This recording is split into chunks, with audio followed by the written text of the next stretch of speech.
तो नमस्कार दोस्तों, स्वागत है आप सभी का हमारे चैनल में, जहां हम आपको देते हैं फाइनेंस और इन्वेस्टमेंट से जुड़ी जानकारियां।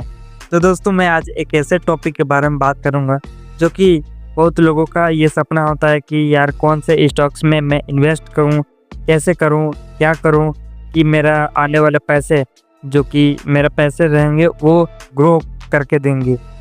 वो कौन कौन सी कंपनीज है जो कि आपको मल्टीबैगर साबित करके ला के दे सकती है, यानी कि आपको रिटर्न ला के दे सकती है। तो चलिए जानते हैं इस वीडियो में पूरा 10 स्टॉक्स के बारे में वो बात होगी, यानी कि 10 कंपनीज के बारे में भी बात होगी और कंपनीज कौन कौन सेक्टर में है और क्या उनकी पोटेंशियल है। इन सारी चीज़ों पे मैं डिस्कस करने वाला हूँ इस वीडियो में। तो चलिए जानते हैं इस वीडियो को पूरा और जानेंगे कि क्या कुछ होने वाला है इस वीडियो में।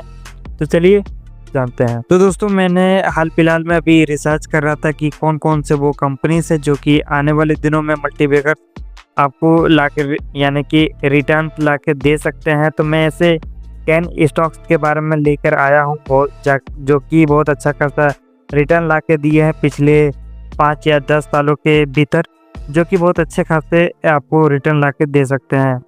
तो चलिए उन कंपनीज के बारे में थोड़ा सा जान लेते हैं, लेकिन उन कंपनीज के बारे में जानने से पहले लेकिन उससे थोड़ा सा बेसिक चीज़ें जान लेते हैं जो कि आपको बहुत अच्छा खासा फ़ायदा दे सकता है। क्यों फ़ायदा दे सकता है? क्योंकि उसके यदि आपको बेसिक नॉलेज पता रहेगी तो आप आसानी से उसको समझ पाओगे। तो चलिए इसको समझते हैं। तो दोस्तों, सबसे पहले यहाँ पर निकल कर आता है कि आपका लॉन्ग टर्म इन्वेस्टमेंट होता क्या है। एंड देखो यहाँ पे लॉन्ग टर्म इन्वेस्टमेंट क्या होता है। देखो, लॉन्ग टर्म इन्वेस्टमेंट होता है मतलब कि आपका 5 या 10 साल के लिए इन्वेस्ट करना है, यानी कि आपका कोई भी कंपनी हो XYZ, उसमें 5 या 10 साल के लिए आप इन्वेस्ट करते हो तो आपको वो अच्छा खासा रिटर्न लाके दे सकता है। तो इसमें क्या होता है कि आपका कंपाउंडिंग का जादू बहुत अच्छा खासा देखने को मिलता है और इसमें आपका मार्केट वोलेटाइल से भी आप बच सकते हो। और जितना भी इसमें रिस्क होता है, यानी कि जितना आप डे ट्रेडिंग में आप रिस्क देखते हो, उन सभी रिस्क में से ये आपका बहुत अच्छा खासा देखने को मिल सकती है कि बिल्कुल ना के बराबर रिस्क होती है। और इसमें बात करेंगे तो बहुत सारी चीज़ें ऐसी हैं जो कि आपको अच्छा प्रॉफिट भी ला कर देती है। और यहाँ पे एक चीज़ है कि आपका जो मार्केट में वोलेटिलिटी होती है, यानी कि मार्केट का उतार चढ़ाव है, इससे आप बच सकते हो। तो दोस्तों, अब हम लोग बात करेंगे कि अच्छे लॉन्ग टर्म इन्वेस्टमेंट यानी कि शेयर्स को पहचानने के लिए वो कौन कौन से पैरामीटर्स होते हैं जो कि एक अच्छा लॉन्ग टर्म इन्वेस्टमेंट हो सकती है। तो चलिए इसको बेसिक से जानते हैं, एक एक पॉइंट्स के साथ जानते हैं। उसके बाद हम लोग स्टार्ट करेंगे कि वो कौन कौन से वो 10 शेयर्स हैं जिसके बारे में हमको जानना चाहिए। क्या क्या जानना चाहिए मैं आगे बात करूँगा। तो दोस्तों, इतनी सारी यहाँ पे कंपनीज हैं, इन कंपनीज में से सही शेयर्स कैसे चुने, यानी कि स्टॉक्स को कैसे चुने, इसके लिए आपको कुछ चीज़ों को समझना जरूरी होता है। जैसे कि आपका स्ट्रॉन्ग फंडामेंटल्स, इसमें क्या चीज़ जाननी चाहिए। देखो, इसमें यदि इन्वेस्टमेंट करनी है तो इसमें आपका कंपनी का, यानी कि आपका XYZ कोई भी कंपनी हो सकता है, तो आप उसमें क्या चीज़ देख सकते हैं, वो है आपका उस कंपनी का अर्निंग देख सकते हो, आप प्रॉफिट मार्जिन को देख सकते हो और इसका कैश फ्लो कैसा है इसके बारे में भी देख सकते हो। क्या वो लगातार बढ़ रहा है, या इन सारी चीज़ों पे आप अच्छे खासे रिसर्च भी कर सकते हो या फिर देख भी सकते हो। या फिर आपका उस कंपनी का डेटा रहता है, यानी कि 5 या 10 साल के बीच आप चेकआउट कर सकते हो क्या ये ग्रो कर रहा था या फिर नहीं। इन सारी चीज़ों पे आप देख सकते हो। तो दोस्तों, अब हम लोग बात करेंगे दूसरे पॉइंट के बारे में जो कि एक अच्छे लॉन्ग टर्म स्टॉक्स को चुनने में आपका मदद कर सकती है। वो है आपका, यानी कि जो भी XYZ कंपनी आपका इन्वेस्ट करते हो तो उसमें आपको लो डेप्थ का होना भी बहुत अच्छा खासा होता है। क्यों होता है? क्योंकि इसमें कर्ज जितना कम रहेगा आपके लिए उतना ही अच्छा माना जाता है। तो दोस्तों, अब हम लोग तीसरे पॉइंट्स के बारे में बात करेंगे। वो है आपका हाई ROE और हाई ROCE। ये क्या है? इसको हम लोग आसान भाषा में ऐसे समझते हैं कि इससे क्या पता चलता है कि कंपनी अपने पैसे का इस्तेमाल सही से या फिर समझदारी से करती है या फिर नहीं। इसके बारे में वो बताता है। क्या बताता है? ROE और ROCE। तो दोस्तों इसमें चौथा पॉइंट है जो कि आपको लॉन्ग टर्म के पैरामीटर्स को पहचानने में आपका मदद कर सकता है, वो है आपका प्रमोटर्स होल्डिंग।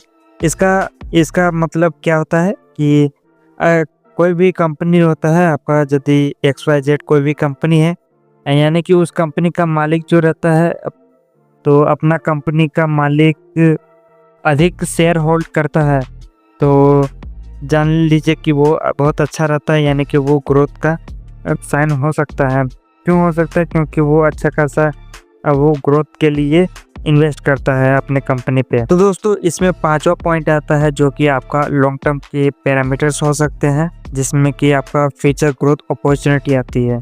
यानी कि इसमें क्या देखा जाता है कि कंपनी किस सेक्टर्स में काम कर रही है और क्या वो ग्रोथ आने वाले 10 सालों में दिखा सकती है या फिर नहीं, इसके बारे में देखा जाता है। यानी कि आपको फॉर एग्जांपल जैसे कि कौन कौन से वो सेक्टर्स होते हैं जैसे कि वो ग्रोथ दिखा सकते हैं। तो इसमें आपका इलेक्ट्रिक व्हीकल आता है और renewable energy, FMCG, pharma, IT, banking या फिर इंफ्रास्ट्रक्चर, जो कि ये सारी चीज़ें 10 सालों में बहुत अच्छे खासे रिटर्न ला के दे सकते हैं और ये फ्यूचर ग्रोथ भी देखा जाता है। तो दोस्तों अब हम लोग बात करेंगे मेन टॉपिक के बारे में, यानी कि वो 10 ऐसे स्टॉक्स जो कि आने वाले दिनों में अच्छा परफॉर्मेंस करने वाले हैं, वो भी इंडिया के लेवल पे।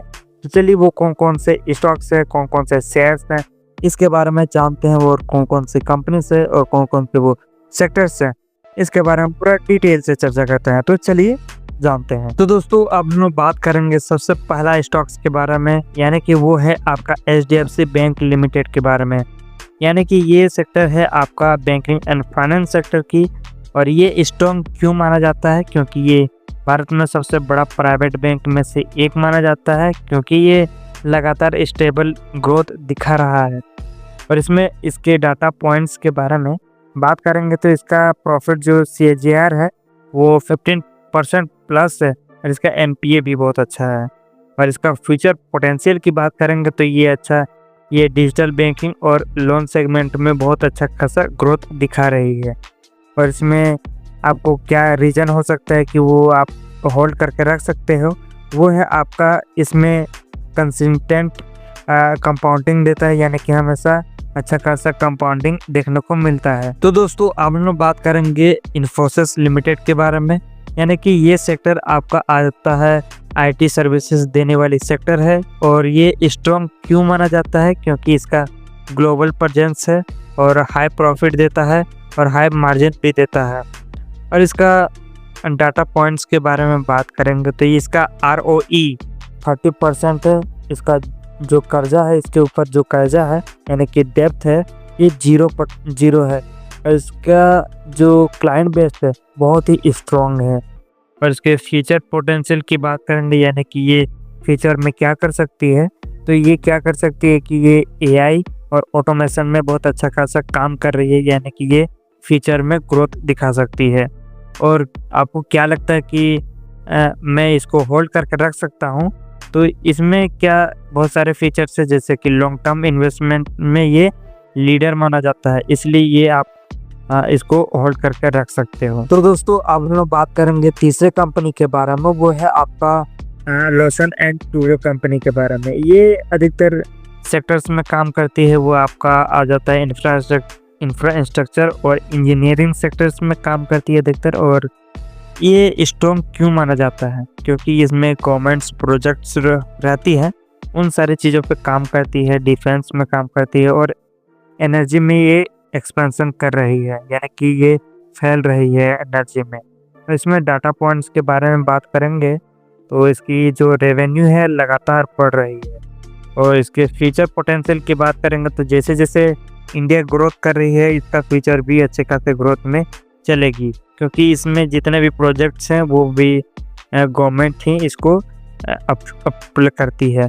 तो इसका फ्यूचर ही बहुत ब्राइट नज़र आ रहा है। हो सकता है आपको ये अच्छा लगे। तो दोस्तों अब हम लोग बात करेंगे चौथे पॉइंट्स में, जो कि आपका आता है टाटा मोटर्स। यानी कि टाटा मोटर्स को ये सभी तो आपने जानता ही होगी कि क्या काम करती है, कैसे करती है, लेकिन तो मैं थोड़ा सा आपको बता देता हूँ कि ये सेक्टर क्या है इसका, कि ये सेक्टर है आपका ऑटोमोबाइल सेक्टर में, जो कि ये स्ट्रॉन्ग क्यों माना जाता है इसको, क्योंकि इनमें ये ईवी जो रेगुलेशन है इसी के तहत बहुत अच्छा खासा काम करता है, वो है आपका टाटा मोटर्स। और इसके डाटा पॉइंट जैसे कि रिसर्च बेस पे बात करेंगे तो जी इसका जो टाटा मोटर्स का जो डेप्थ है वो बहुत कम हो रहा है, और इसका प्रॉफिटेबिलिटी है यानी कि वो बढ़ रही है, यानी कि इसका प्रॉफिट जो रहती है वो अच्छा खासा दे रही है, लेकिन इसका जो कर्जा है वो घटा रही है, यानी कि बहुत अच्छा खासा काम है कर रही है। और इसका फीचर की बात करेंगे, यानी कि वो फीचर में क्या देखती है, क्या वो कंपनी अच्छा खासा है कि चलिए जानते हैं इसको भी थोड़ा सा। जो इसका इलेक्ट्रिक व्हीकल सेगमेंट है ये सबसे बड़ा अच्छा खासा ग्रोथ दिखा रही है, यानी कि ये अच्छा खासा ग्रोथ भी कर सकती है फ्यूचर में। तो दोस्तों अब हम लोग बात करेंगे वो पांचवा कंपनी के बारे में, जो कि वो है आपका एनटीपीसी मोटर्स के बारे में। ये अधिकतर क्या काम करती है और कौन से सेक्टर्स में आती है, जो कि मैं बात करूंगा तो ये सेक्टर है, इसका सेक्टर जो कि आपका पावर एंड रिन्यूएबल एनर्जी पे काम करती है। और ये स्ट्रॉन्ग क्यों माना जाता है, क्योंकि ये इसमें रिन्यूएबल जितने भी प्रोजेक्ट्स हैं वो हेवली इन्वेस्टेड करता है। और ये इसका फ्यूचर कैसा है, इसका फ्यूचर बोलेंगे तो ये ग्रीन एनर्जी सेगमेंट में ये बहुत अच्छा खासा काम कर रही है, यानी कि इसकी पकड़ जो है बहुत अच्छा खासा है। और इसका रीज़न क्या है कि वो आप होल्ड करके रख सकते हो, तो इसमें रीज़न आपका आ जाता है स्टेबल डिविडेंड देता है और स्टेडी ग्रोथ देती है। इसकी यही एक खासियत होती है जो कि लोगों पे भरोसा जता कर रख रही है। तो दोस्तों अब हम बात करेंगे वो छठे कंपनी के बारे में, वो है आपका नेस्ले इंडिया के बारे में। ये आपका सेक्टर है एफएमसीजी सेक्टर, जो कि आपका इसमें यदि मैं बात करूँगा स्ट्रॉन्ग क्यों माना जाता है, क्योंकि ये स्ट्रॉन्ग ब्रांड है, जैसे कि आपका मैगी हुआ, नेस्ले हुआ, इन सारी चीज़ों पे आपका प्रोडक्ट आप कंज्यूम करते हो तो आप जानते ही हो इसको। और इसके डाटा बेस की बात करेंगे, यानी कि इसके रिसर्च बेस की बात करेंगे तो ये हर साल स्टडी प्रॉफिट ग्रोथ दे रही है, यानी कि अच्छा खासा प्रॉफिट दे रही है हर साल वो। और इसका फीचर के बारे में बात करेंगे तो ये रूरल इंडिया जो कि गांव देहात में जो होती है वो उसकी तक पहुंच होती है इस कंपनी की, यानी कि गांव देहात तक इसकी पहुंच बहुत अच्छे खासा है, तो ये इसमें बहुत इसको अच्छा खासा मान सकते हैं। और इसका रीज़न क्या है कि आप इसको होल्ड करके रख सकते हो लॉन्ग टर्म के लिए, तो इसमें आपका सेफ होता है और लॉन्ग टर्म में डिविडेंड स्टॉक भी देखने को मिल सकती है। तो दोस्तों अब हम लोग बात करेंगे सातवें कंपनी के बारे में, वो है आपका डॉक्टर रेड्डीज लेबोरेटरी के बारे में, यानी कि ये कौन से सेक्टर्स में काम करती है, वो है आपका फार्मा में, यानी कि ये और ये स्ट्रॉन्ग क्यों है, क्योंकि ये एक्सपोर्ट ओरिएंटेड कंपनी है और ये न्यू जो ड्रग्स होती है यानी कि दवाइयाँ होती है उसको वो लॉन्च करता है और देश दुनिया में वो बेचता है। और इसका फीचर क्यों ब्राइट है, क्योंकि ये इसमें ग्लोबल डिमांड इसकी बढ़ रही है, इसलिए इसकी फ्यूचर ब्राइट है। और इसका रीज़न क्या है कि वो मैं होल्ड करके रख सकता हूँ, वो आपका हेल्थ केयर सेक्टर हमेशा स्टेबल रखती है, इसलिए मैं होल्ड करके इसको रखने की सोच सकता हूँ। तो दोस्तों अब हम बात करते हैं वो है आठवां कंपनी के बारे में, जो कि आपका डी मार्ट आता है, यानी कि डी मार्ट क्या काम करता है और कौन सा सेक्टर में आता है। वो आपका डी मार्ट रिटेल सेक्टर में आती है। और स्ट्रॉन्ग क्यों है, क्योंकि ये भारत की जितने भी सबसे बड़ी इफेंशियल रिटेल चेन है इसी के अंतर्गत आती है, यानी कि ये सबसे बड़ा रिटेल इन्वेस्टर है। और इसके डाटाबेस यानी कि रिसर्च की बात की जाए तो हर साल इसका जो डबल डिजिट है ये प्रॉफिट देती है, डबल डिजिट वाली, ये अच्छा खासा देखने को मिल सकती है, यानी कि 10-12% इससे अच्छा खासा रिटर्न देखने को मिल सकती है, वो भी हर साल। और इसका जो फीचर है बहुत अच्छा खासा है, यानी कि इसमें जो छोटे छोटे शहर है जितने भी शहर हैं छोटे छोटे उन सारे तक इसकी पकड़ जो है अच्छे खासे स्ट्रॉन्ग है। और इसका रीज़न क्या है कि मैं इसको होल्ड करके रखने की सोच सकता हूँ, तो इसमें जो कंजप्शन बेस्ड बिजनेस है इसका बहुत अच्छा खासा है और इसमें अच्छा खासा डिमांड देखने को मिलती है। तो दोस्तों अब हम लोग बात करेंगे 9th कंपनी के बारे में, यानी कि 9th स्टॉक्स के बारे में, वो है आपका अल्ट्राटेक सीमेंट के बारे में। ये अधिकतर आपका सेक्टर है वो है आपका इंफ्रास्ट्रक्चर सेक्टर में।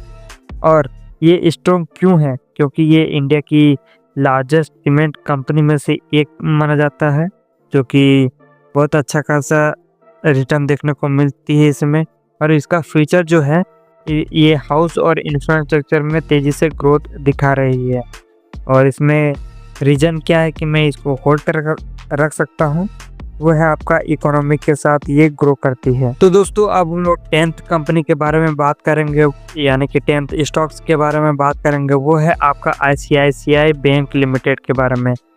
तो ये सेक्टर आपका काम करती है वो है आपका बैंकिंग सेक्टर में। और ये स्ट्रॉन्ग क्यों मानी जाती है? क्योंकि ये इसका जो स्ट्रॉन्ग बैलेंस शीट है और रिटेल लेंडिंग इसका जो है ये बढ़ा रहा है। और इसका जो फीचर है और डिजिटल लेंडिंग और स्टेबल ग्रोथ दिखा रही है। और इसका जो रीज़न है जो कि मैं होल्ड करके रख सकता हूँ, वो उसका रीज़न है आपका HDFC के बाद सबसे भरोसेमंद बैंकिंग स्टॉक्स में से एक है, इसलिए मैं इसको अच्छे खासे से चेकआउट कर सकता हूँ। तो दोस्तों अब हम बात करेंगे वो कौन कौन से चीज़ें हैं जो आपके इन्वेस्टमेंट को बहुत ही स्ट्रॉन्ग बनाएगी, यानी कि आपके रिस्क मैनेजमेंट को बहुत ही स्ट्रॉन्ग बनाएगी। तो चलिए इसके बारे में भी थोड़ा सा जानते हैं कि कैसे ये आपके में रिस्क मैनेजमेंट को कंट्रोल कर सकती है। तो दोस्तों इसमें पहला है कि हर महीने आप SIP का यूज़ कर सकते हैं, यानी कि SIP इन्वेस्टमेंट का आप यूज़ कर सकते हैं। और दूसरा जो है आपका डाइवर्सिफिकेशन। ये डाइवर्सिफिकेशन का मतलब होता है कि जो आपका पैसा रहता है आप उस पैसे को अलग अलग जगहों पे इन्वेस्टमेंट कर सकते हो, यानी कि जिससे क्या होता है कि आपका रिस्क मैनेजमेंट कम हो जाता है और इसमें डाइवर्सिफिकेशन जो होती है बहुत अच्छा रहती है। और इसका डाइवर्सिफिकेशन का मतलब ये होता है कि अलग अलग जगहों पे अपने पैसे को इन्वेस्ट किया जाना, इसी को हम लोग डाइवर्सिफिकेशन कहते हैं। और इसमें जो तीसरा चीज़ है, जब भी आप मार्केट में जाते हो तो उसमें क्या चीज़ें होती है कि अप एंड डाउन होती रहती है। तो जब डाउन जाए तो आपको पैनिक नहीं होनी है, यानी कि आपको घबरानी नहीं है कि मेरा डाउन जा रहा है, मेरा पैसा लॉस में जा रहा है। नहीं, ऐसा कुछ नहीं होता है। ये आपका लॉन्ग टर्म में जो होती है वो आपको प्रॉफिट लाकर ही देती है लॉन्ग टर्म में जो। और इसमें जो चौथा है वो कि हर महीने आपका पोर्टफोलियो रिव्यू कीजिएगा, क्योंकि आपका क्या कुछ है क्या नहीं है इसके बारे में आपको पता चल जाएगा। और सबसे ज़रूरी बात है कि आपको पेशेंस रखना जरूरी होता है। तो दोस्तों इसमें वॉरेन बफेट की एक लाइन है जो कि बहुत अच्छी खासी सूट करती है, वो है आपका stock market is a device for transferring money from the impatient to the patient. तो दोस्तों आपको आई होप ये वीडियो आपको अच्छी लगी होगी। अच्छी लगी है तो वीडियो को लाइक, चैनल को सब्सक्राइब जरूर से कर लीजिएगा। मिलते हैं नेक्स्ट वीडियो में नेक्स्ट टॉपिक के साथ। और हाँ, कमेंट में आप जरूर बताइए कि आप कौन सा स्टॉक्स को आप देख सकते हैं और कौन से स्टॉक में आप निवेश करने के बारे में सोच सकते हैं। और मैं यहाँ पे एक डिस्क्लेमर ऐड कर देना चाहूँगा कि आप जब भी इन्वेस्टमेंट करने चाहिए वहाँ पे आप अपना रिसर्च जरूर कर लीजिएगा और रिसर्च के बेस पर ही आप इन्वेस्टमेंट करने की सोच सकते हैं। तो चलिए मिलते हैं नेक्स्ट वीडियो में, तब तक के लिए धन्यवाद। जय हिंद, जय भारत।